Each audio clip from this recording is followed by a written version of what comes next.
AWS IAM provides MFA capabilities to its users. MFA provides an additional layer of security and must be enabled wherever possible.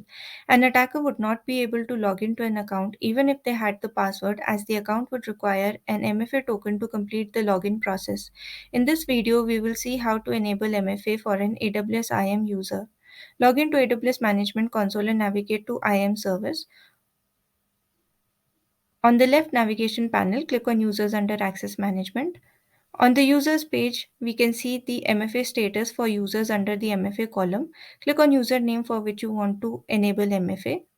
On the summary page, go to Security Credentials tab and click on Assign MFA device under Multi-Factor Authentication section.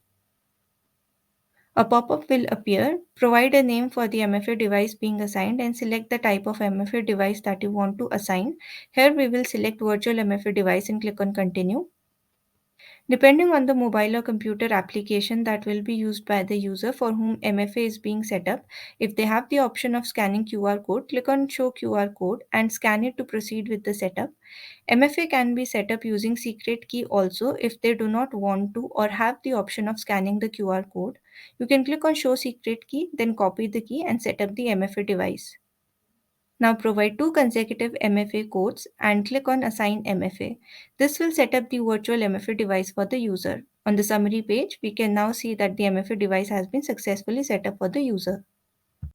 If you found this video helpful, do give it a thumbs up. Subscribe to our YouTube channel for more such interesting videos on cloud security.